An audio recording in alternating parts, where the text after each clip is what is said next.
If you plant something in May and it dies by August, you've wasted money.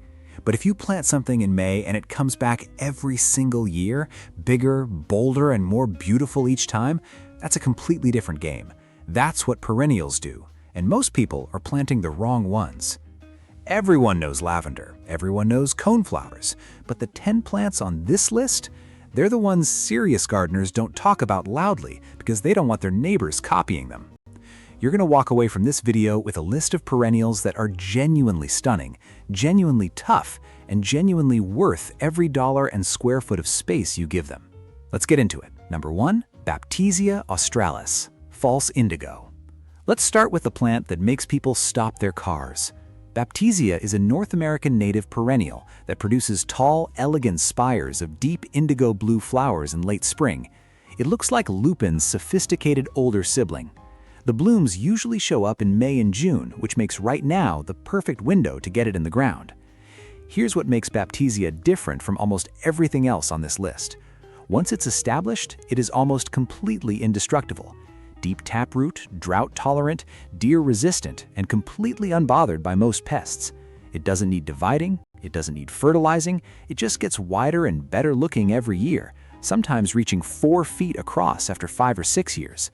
Plant it in full sun, give it well-drained soil, and then leave it alone. The first year, it'll be modest. The second year, it'll get your attention. By year 3, you'll be the one stopping your own car to look at it. Bonus: after the flowers fade, it develops charcoal black seed pods that look incredible in dried flower arrangements.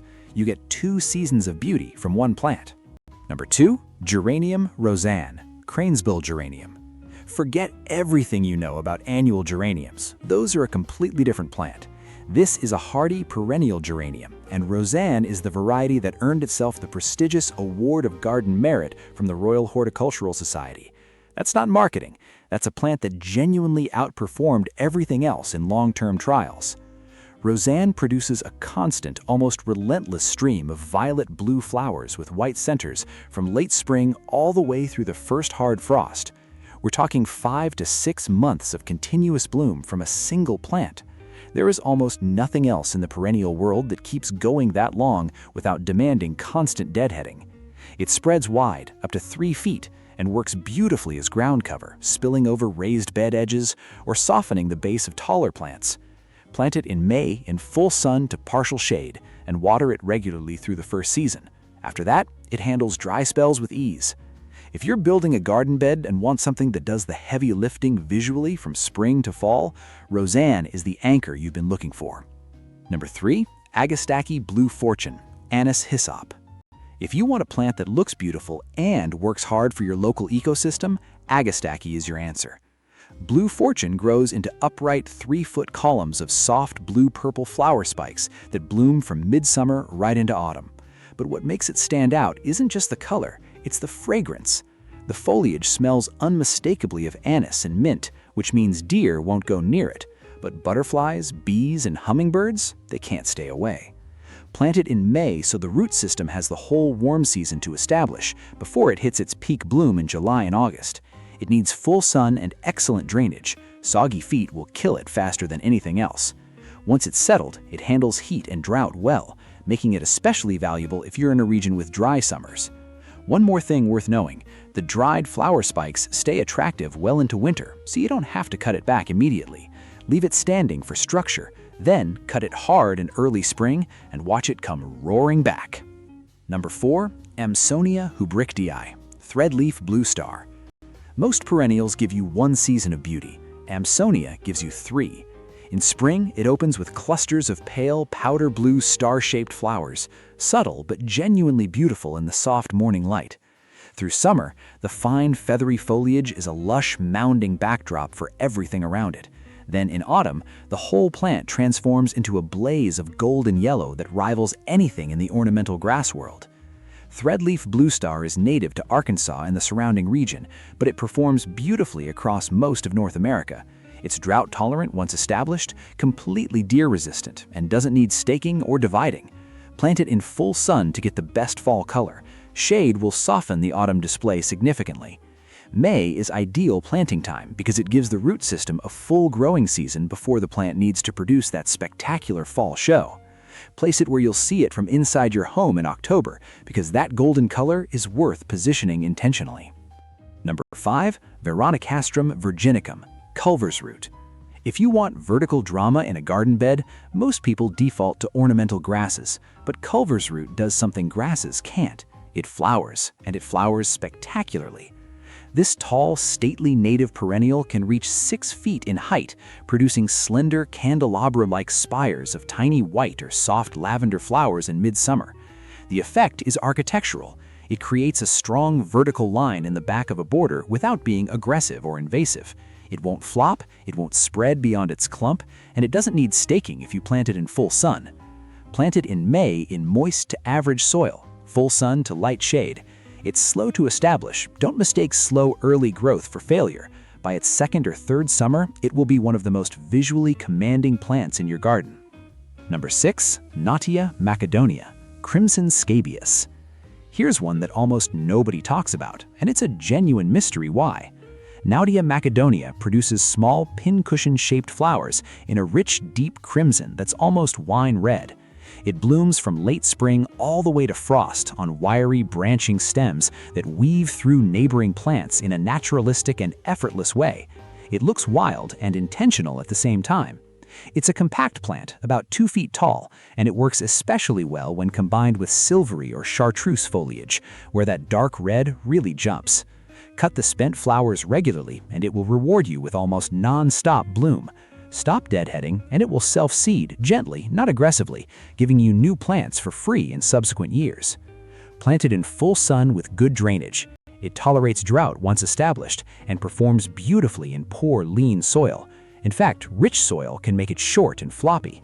May planting gives you flowers by late summer of the first year, with peak performance in years 2 and 3.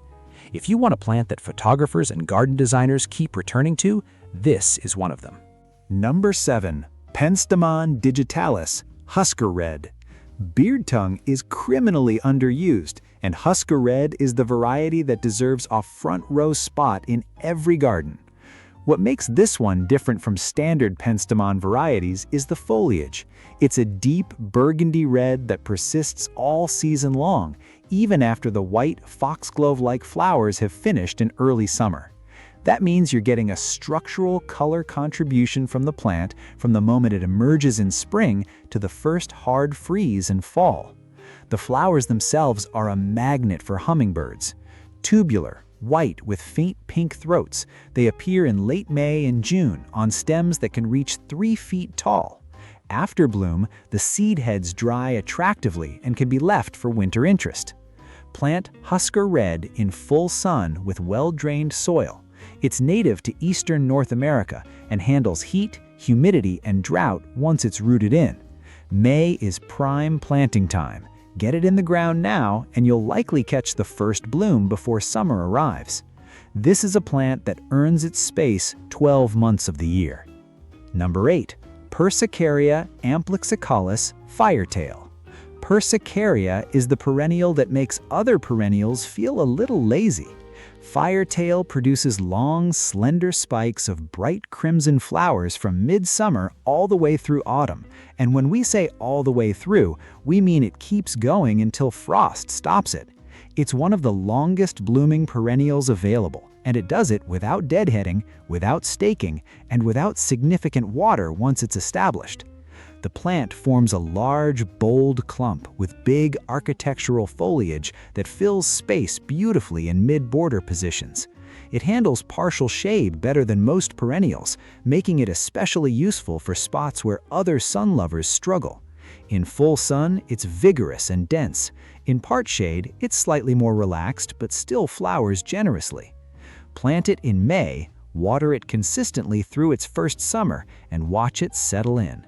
It won't be its full self the first year, but by the second year, you'll understand exactly why experienced gardeners keep coming back to this one. Number 9. Thermopsis caroliniana, Carolina lupin. If you love the look of lupins, but you're tired of fighting their short lifespan and fussiness, Thermopsis is exactly what you've been waiting for. Carolina lupin produces tall, golden yellow flower spikes that are nearly identical in structure to lupins, but from a plant that's genuinely tough.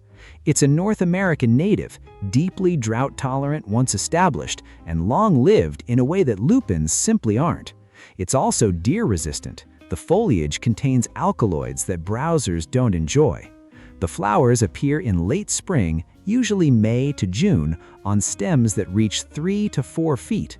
After bloom, interesting seed pods develop, similar to lupins, and the foliage remains clean and attractive through the rest of the growing season. Plant it in full sun in well-drained soil. Like Baptisia, it develops a deep taproot, which means it hates being moved once established. Pick your spot carefully and commit to it. The payoff is a plant that genuinely improves every single year for decades. If you've been burned by lupins before, give this one a chance. You'll wonder why you ever struggled with them. Number 10. Salvia nemorosa caradonna, meadow sage. We're closing with this one because it's the perennial that belongs in every single garden on Earth and still somehow doesn't get the credit it deserves. Caradonna is a compact salvia, about 2 feet tall, with one feature that separates it from other salvia varieties. The stems are a striking near black purple, which makes the violet-blue flower spikes look vivid and jewel-like even from a distance. The contrast between those dark stems and the bright flowers is genuinely beautiful and immediately catches the eye. It blooms in late spring, and if you cut it back by about 1/3 after the first flush, it will rebloom in late summer, sometimes a 3rd time in early autumn. It's drought-tolerant, deer-resistant, and thrives in poor soil.